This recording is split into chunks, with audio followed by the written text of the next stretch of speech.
Shalom semuanya, hari ini saya akan membahas Amsal pasal 6.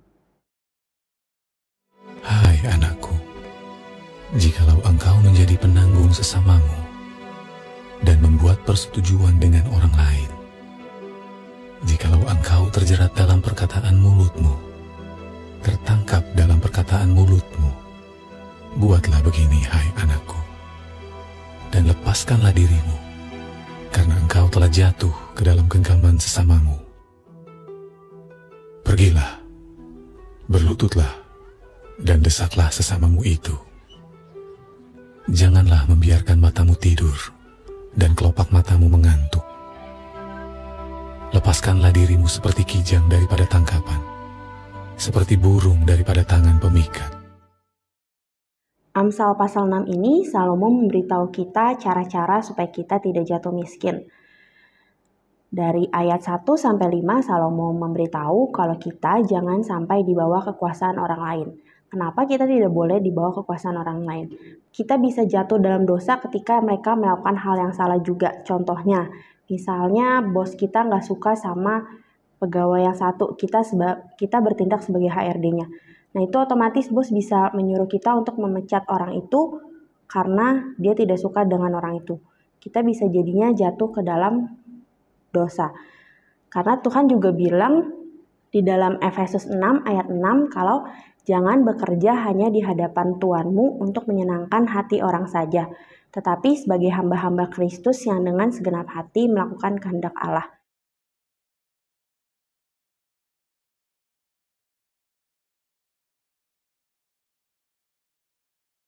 Jadi ketika kita pun di bawah orang lain, kita bekerja sama orang, tetap kita harus mendengarkan apa yang Tuhan katakan kepada kita. Jadi jangan menaati perintah atasan kita sepenuhnya, apalagi kalau dia udah berjalan ke arah yang salah, tapi taatilah perintah Tuhan. Utamakan perintah Tuhan lebih dari perintah bos kita.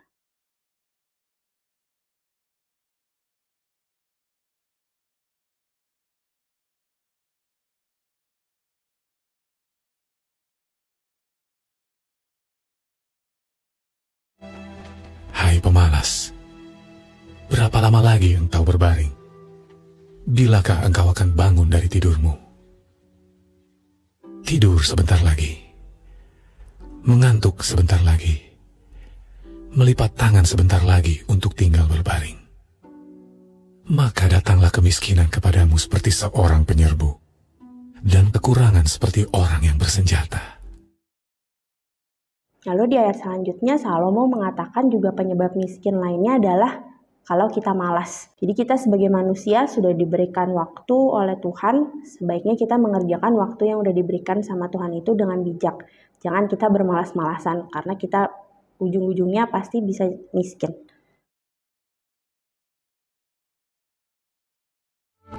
Hai pemalas, pergilah kepada semut, perhatikanlah lakunya, dan jadilah bijak. Biarpun tidak ada pemimpinnya, pengaturnya, atau penguasanya, ia menyediakan rotinya di musim panas dan mengumpulkan makanannya pada waktu panen. Lalu penyebab miskin lainnya adalah kita bekerja tidak sesuai dengan natur kita. Kita harus melihat semut. Di situ dikatakan semut tidak ada pemimpin, tidak ada pengawas, tapi mereka tetap mengumpulkan makanan selama musim paceklik. Padahal mereka nggak ada bosnya, nggak ada yang nyuruh, tapi mereka tetap rajin mengumpulkan makanan.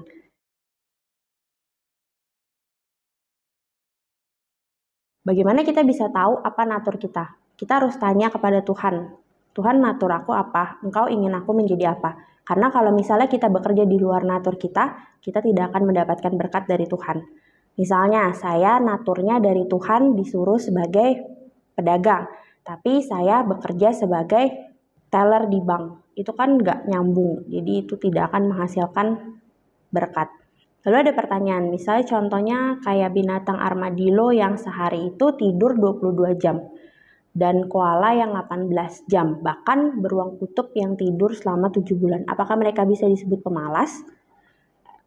Mereka itu nggak pemalas, tapi mereka melakukan hal itu karena memang sudah naturnya dari Tuhan seperti itu. Sebenarnya kita sebagai manusia tuh naturnya apa sih? Di dalam Kejadian 1 ayat 28 dikatakan Allah memberkati Adam dan Hawa, lalu Allah berfirman, "Beranak cuculah atau be fruitful dan bertambah banyak atau multiply."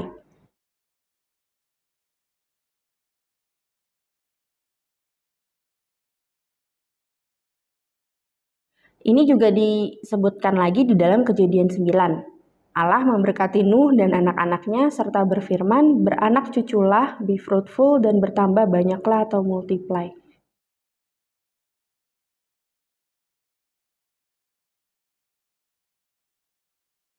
Jadi sebenarnya natur kita sebagai manusia adalah fruitful dan multiply.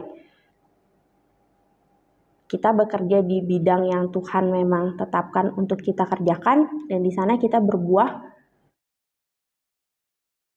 Di dalam Matius pasal 28 ayat 18-19 dikatakan, "Jadikanlah semua bangsa muridku dan baptislah mereka dalam nama Bapa, Anak, dan Roh Kudus, dan ajarlah mereka melakukan semua yang telah kuperintahkan kepadamu."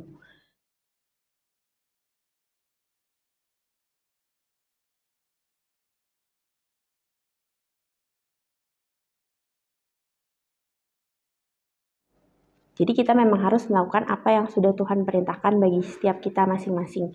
Apa yang Tuhan perintahkan untuk setiap masing-masing kita itu berbeda.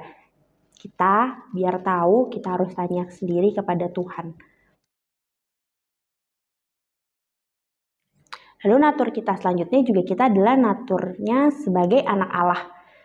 Karena dikatakan di dalam Yohanes 1 ayat 12, semua orang yang menerimanya diberinya kuasa supaya menjadi anak-anak Allah, yaitu mereka yang percaya dalam namanya.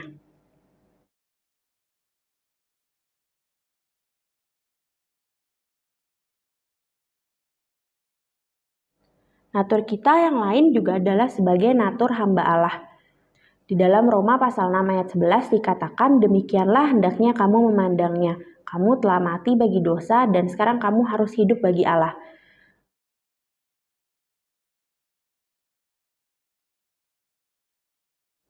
Karena kita natur adalah hamba Allah, ya kita harus menaati perintah Tuhan kita, yaitu Tuhan.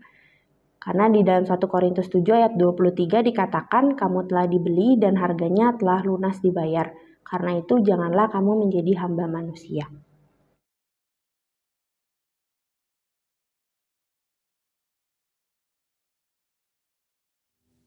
Tak bergunalah dan jahatlah orang yang hidup dengan mulut serong, yang mengedipkan matanya, yang bermain kaki dan menunjuk-nunjuk dengan jari, yang hatinya mengandung tipu muslihat, yang senantiasa merencanakan kejahatan, dan yang menimbulkan pertengkaran. Itulah sebabnya ia ditimpa kebinasaan dengan tiba-tiba. Sesaat saja ia diremukan tanpa dapat dipulihkan lagi. 6 perkara ini yang dibenci Tuhan. Bahkan 7 perkara yang menjadi kekejian bagi hatinya. Mata sombong, lidah dusta, tangan yang menumpahkan darah orang yang tidak bersalah, hati yang membuat rencana-rencana yang jahat, kaki yang segera lari menuju kejahatan, seorang saksi dusta yang menyembur-nyemburkan kebohongan, dan yang menimbulkan pertengkaran saudara. Lalu penyebab lainnya yang bisa membuat kita miskin adalah hati yang jahat. Ketika kita memiliki hati jahat, kita bisa mendatangkan malapetaka Tuhan atas diri kita sendiri. Contoh malapetaka Tuhan, banjir Nuh. Banjir di masa Nuh itu diadakan Tuhan karena semua manusia yang Tuhan lihat di bumi itu jahat. Hanya Nuh dan sekeluarga yang diselamatkan. Lalu juga ada malapetaka Tuhan 10 tulah, karena Firaun mengeraskan hatinya tidak mau melepaskan bangsa Israel. Lalu ada juga Sodom dan Gomora, itu kejahatan karena dosa seksual. Lalu juga ada kutuk ulangan pasal 28. Kutuk itu bisa terjadi ketika kita tidak syema, tidak mendengar dan melakukan perintah Tuhan. Melakukan perintah atau pesan Tuhan. Penyebab hati jahat tuh apa sih sebenarnya? Penyebab hati jahat itu ketika kita menista, yang artinya menolak atau menganggap rendah Tuhan. Disitulah awal penyebab hati jahat. Hati-hati juga karena hati jahat itu bisa menular.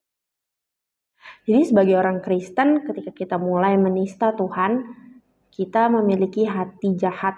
Lalu mulailah kita melakukan tindakan-tindakan jahat dan juga mulut kita mulai korup.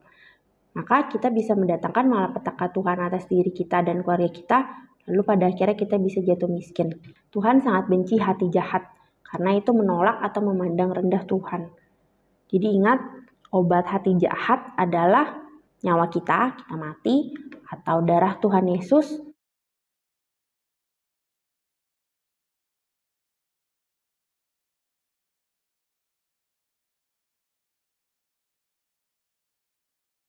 Contoh-contoh kasus penistaan adalah kita tidak mengasihi Tuhan.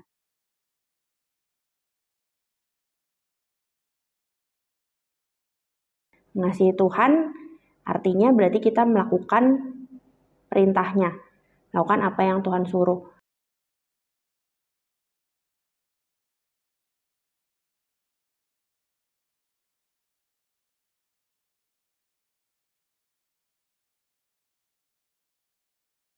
Kita tidak mau mengampuni, kita tidak syema, tidak mendengar dan melakukan apa yang Tuhan perintahkan, dan yang terakhir tidak mencari kerajaan Allah atau menjadikan Allah itu raja di dalam hidup kita. Kita itu ujung-ujungnya pasti miskin.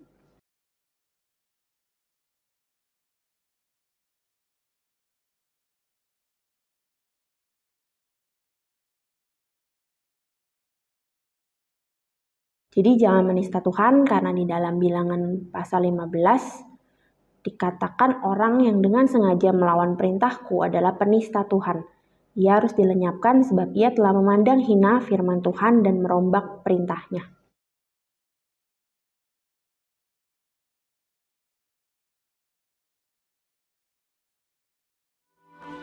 Hai anakku, peliharalah perintah ayahmu, dan janganlah menyia-nyiakan ajaran ibumu. Tambatkanlah senantiasa semuanya itu pada hatimu. Kalungkanlah pada lehermu. Jikalau engkau berjalan, engkau akan dipimpinnya. Jikalau engkau berbaring, engkau akan dijaganya. Jikalau engkau bangun, engkau akan disapanya.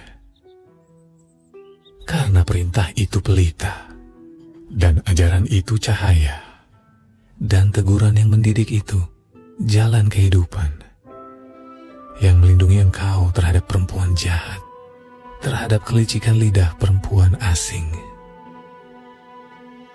Janganlah menginginkan kecantikannya dalam hatimu, janganlah terpikat oleh bulu matanya. Karena bagi seorang sundal, sepotong rotilah yang penting, tetapi istri orang lain memburu nyawa yang berharga. Lalu di Amsal pasal 6 ayat 20-21 dikatakan untuk memelihara perintah ayah dan jangan menyia-nyiakan ajaran ibu. Ajaran dan perintah seperti apa yang harus kita pegang? Yaitu ajaran dan perintah yang sesuai dengan firman Tuhan. Memang apa bedanya perintah, ajaran, dan teguran? Perintah itu adalah hal-hal yang diberikan oleh Tuhan untuk kita. Biasanya itu setiap pagi sebelum memulai aktivitas kita berdoa, bertanya kepada Tuhan, Tuhan apa perintahmu untuk aku pagi ini? Kita laksanakan. Ajaran itu adalah nasihat Tuhan yang bisa kita gunakan dan berguna untuk masa depan kita. Lalu yang terakhir, teguran adalah evaluasi dari Tuhan atas tindakan kita. Biasanya setiap malam sebelum tidur kita berdoa, bertanya, Tuhan hari ini aku ada salah di mana, apa yang harus aku perbaiki, dan lain sebagainya. Jadi kita tidak mengulang kesalahan yang sama lagi.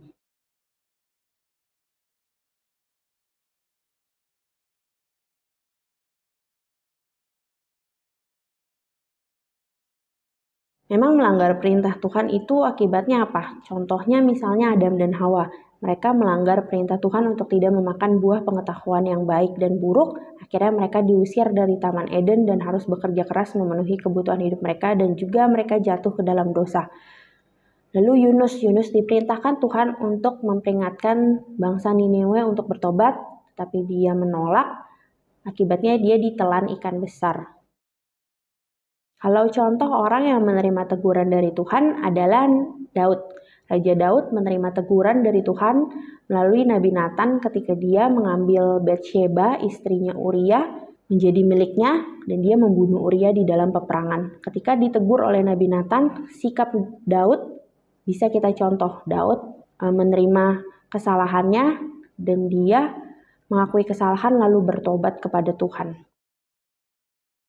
Ketika kita menerima teguran dari Tuhan, seharusnya kita mengucap syukur dan senang. Kenapa? Karena berarti itu Tuhan masih peduli sama kita. Ketika Tuhan udah gak peduli lagi sama kita, dia gak akan tuh memberikan kita teguran. Dia akan biarin aja kita berjalan sendiri. Itu dikatakan di dalam Ibrani pasal 12 ayat 6-7. Karena Tuhan menghajar orang yang dikasihinya dan ia menyesah orang yang diakuinya sebagai anak.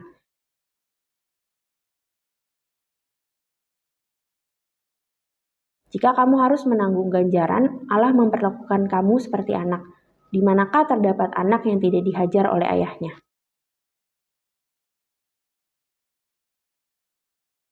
Jadi mengucap syukurlah ketika kita masih menerima teguran dari Tuhan. Lalu kenapa kita bisa tidak taat kepada perintah, ajaran, dan teguran Tuhan? Ada beberapa hal. Karena kita memiliki keinginan kita pribadi. Lalu kita juga sebagai manusia diciptakan dengan kehendak bebas. Kita bisa memilih apa yang ingin kita lakukan sendiri. Lalu juga penyebab lainnya mungkin karena kita merasa diri kita sudah benar dan tidak memerlukan Tuhan lagi.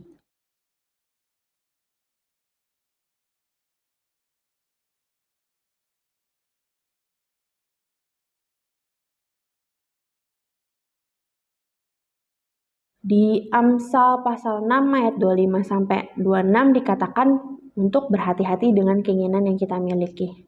Kenapa keinginan itu berbahaya? Keinginan yang kita miliki menjadi berbahaya ketika keinginan itu tidak sejalan dengan rencana Allah Bapa, tidak sejalan dengan keinginan Allah Bapa. Karena fokusnya bukan lagi kita memenuhi keinginan Allah, tapi kita jadi fokusnya memenuhi keinginan diri kita sendiri. Di dalam Kejadian 3 kita melihat kalau dosa yang dilakukan Hawa itu dimulai dari ketika perempuan itu melihat bahwa buah pohon itu baik untuk dimakan dan sedap kelihatannya. Lagi pula pohon itu menarik hati karena memberi pengertian, lalu dia mengambil buahnya dan memakannya. Itu dimulai dari mata, lalu turun ke hati, lalu dimasukkan ke dalam pikiran dan lakukan jadi tindakan dan berbuah dosa. Sama dengan Daud di dalam 2 Samuel 11. Daud pertamanya juga hanya melihat perempuan itu si Batsheba, lalu dia mengingini dalam hatinya, lalu dia pikirkan apa caranya untuk mendapatkan perempuan itu, lalu dia melakukan tindakannya yaitu membunuh Uria di dalam peperangan. Jadi hati-hati dengan keinginan kita yang berbeda dengan keinginan Allah Bapa. Memang setiap keinginan dan keputusan yang kita ambil pasti ada konsekuensinya, tapi ketika kita mengikuti keinginan kita sendiri, konsekuensi yang kita terima pasti buruk.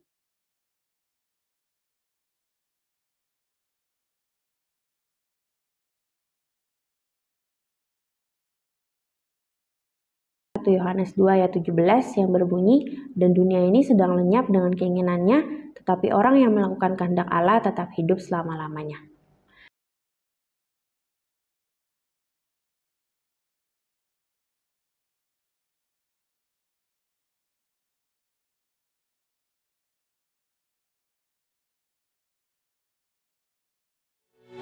Dapatkah orang membawa api dalam gelembung baju dengan tidak terbakar pakaiannya?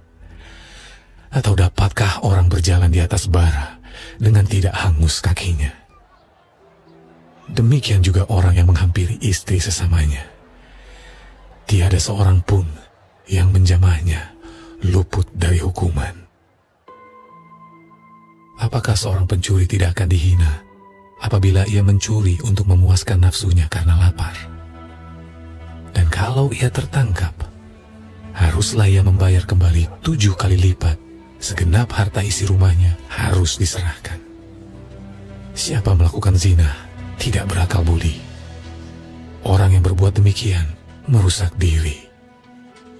Siksa dan cemooh diperolehnya. Malunya tidak terhapuskan. Karena cemburu adalah geram seorang laki-laki. Ia tidak kenal belas kasihan pada hari pembalasan dendam. Ia tidak akan mau menerima tebusan suatu pun. Dan ia akan tetap bersikeras betapa banyak pun pemberianmu. Jadi kesimpulan Amsal 6 ini supaya kita tidak miskin adalah pertama, jangan di bawah kekuasaan orang lain. Lalu jangan malas, jangan bekerja tidak sesuai natur kita. Lalu jangan memiliki hati jahat dan menista Tuhan. Patuhi perintah, ajaran, dan teguran Tuhan. Dan hati-hati dengan keinginan diri sendiri yang tidak sejalan dengan keinginan Allah Bapa. Dan pesan yang terakhirnya adalah kita harus tetap setia kepada Tuhan.